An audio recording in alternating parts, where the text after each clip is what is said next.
Hallelujah, praise the lord. प्रभु यीशु मसीह में मेरे सभी बहन भाइयों को जय मसीह की। हम परमेश्वर का धन्यवाद करते हैं आज के इस पवित्र दिन के लिए जो परमेश्वर ने हमारे जीवन में दिया।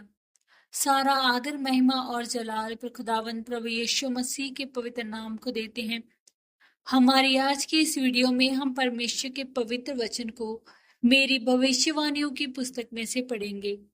ये सामर्थी वचन परमेश्वर के दास प्रेरित अंकु यूसुफ नरूला जी के द्वारा लिखे गए हैं और हमारा ये विश्वास है कि जब आप इन पवित्र वचनों को सुनेंगे और इन पर मनन करेंगे तो इन वचनों के जरिए से परमेश्वर का पवित्र आत्मा जब आपसे बात करेगा तो आप अपने टेस्टमनी की ओर बढ़ेंगे। तो पूरे विश्वास के साथ इन पवित्र वचनों को पूरा सुने। आज का पवित्र वचन।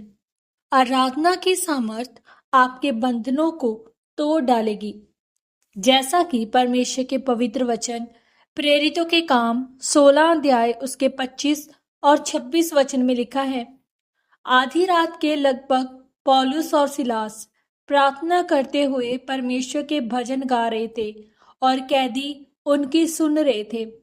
इतने में एकाएक बड़ा भूकंप आया, यहाँ तक कि बंदी गृह की नींव हिल गई और तुरंत सब द्वार खुल गए और सबके बंधन खुल पड़े।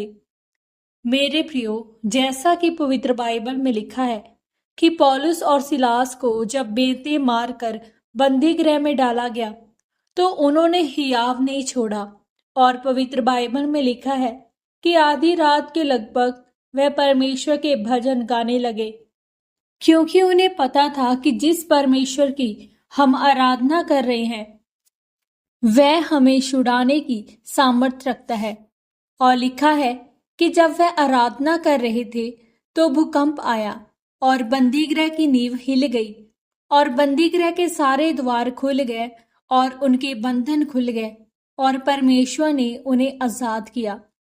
मेरे प्रियो, पवित्र बाइबल में लिखा है कि परमेश्वर इज़राइल की स्तुतियों में विराजमान है। आज आपको ये समझने की जरूरत है कि परमेश्वर आपकी जिंदगी में कैसे विराज सकता है, क्योंकि जहां पर परमेश्वर विराजेगा वहां पर पाप, बीमारियां और शत्रुओं की ताकत नहीं विराज सकती।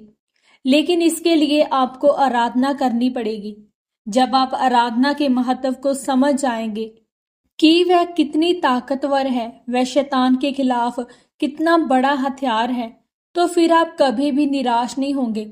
और जब आप इस हथियार के बारे में नहीं समझेंगे तब तक आप शैतान से लड़कर जीत नहीं पाएंगे।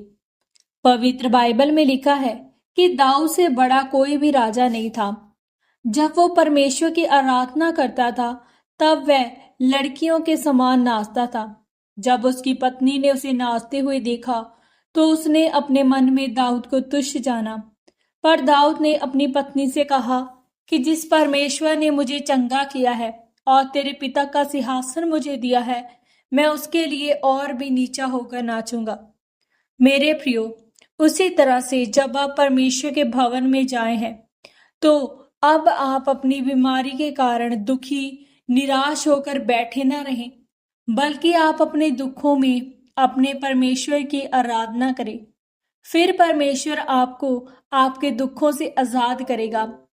जिस तरह परमेश्वर ने पौलुस और सिलास को बंदी गृह से आजाद किया था, पौलुस और सिलास ने अपने स्ताव में भी परमेश्वर की आराधना की और परमेश्वर ने उन्हें आजाद किया। उसी तरह से जब आप भी अपने दुखों, बीमारियों में परमेश्वर की आराधना करेंगे तब परमेश्वर सिर्फ आपको छुड़ाएगा ही नहीं, बल्कि आपको आपके विरोधियों के सामने ऊंचा भी करेगा। आमीन। पवित्र वचनों के अनुसार अंगीकार। सर्वशक्तिमान परमेश्वर, इस वचन के लिए मैं आपका धन्यवाद करती हूँ। परमेश्वर, मैं अंगीकार करती हूँ कि जिस तरह पौलुस और सिलास ने अपने दुखों के समय में भी आपकी आराधना की, मैं भी अपनी जिंदगी के हर हालात में आपकी आराधना करूंगी ताकि मेरे जीवन से आपके नाम को महिमा मिले। प्रभु यीशु मसीह के पवित्र और सामर्थी नाम में हम मांगते हैं। आमीन, आमीन और आमीन। आज के इन पवित्र वचनों के पढ़े और सुने जाने के द्वारा और इन पर मनन करने के द्वारा परमेश्वर आप सबको बहुतायत से आशीषित करे। सबको जय मसीह की।